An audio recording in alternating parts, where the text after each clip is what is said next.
Hey guys, welcome back to our channel. आज हम unit first का सेकेंड टॉपिक रिवाइज करेंगे। सेकेंड टॉपिक में जो हम पुष्प के भागों के बारे में पढ़ रहे थे, उसके स्त्री केसर के बारे में पढ़ेंगे। स्त्री केसर या जाया पेटल और गाइनोसियम, यह पुष्प का मादा जनन अंग होता है। स्त्री केसर अंडक के समूह को जायांग कहते हैं। प्रत्येक अंडक के निम्न 3 भाग होते हैं: वर्तिका स्टिग्मा, वर्तिका स्टाइल, अंडाशय ओवरी। अंडाशय अंडक का फूला हुआ भाग होता है जिसके अंदर एक थैलीनुमा गोल संरचना पाई जाती है जिसे बीजांड कहते हैं। वर्तिका अंडाशय से लगी हुई पतली व वृत्त के समान नलिका होती है जिसमें से होकर पराग नली में जाती है। वर्तिकाग्र अंडक सबसे ऊपरी भाग होता है।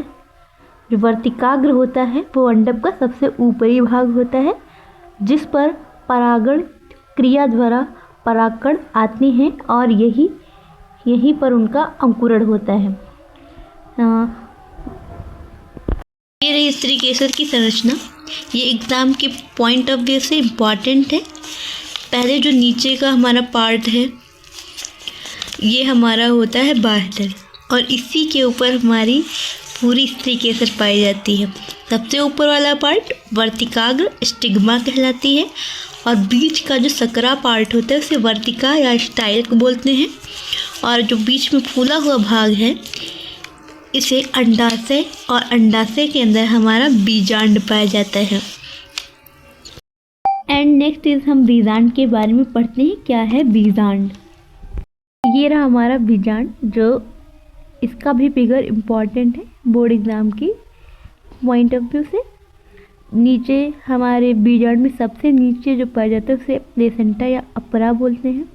उसके ऊपर हमारा बीजांड वृंत होता है, फिर उसके ऊपर हाइलम, फिर ये गोल आकार का होता है। जो इसके बाहर का एक आवरण पाया जाता है उसे बाह्य अध्यावरण और जो अंदर की ओर पाया जाता है उसे अंतः अध्यावरण बोलते हैं।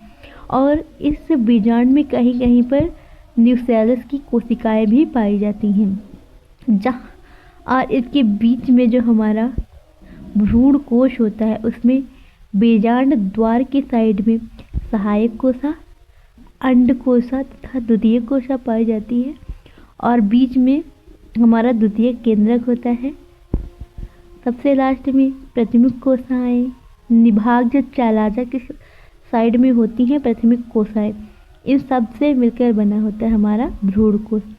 ये रही हमारी संरचना बीजांड की।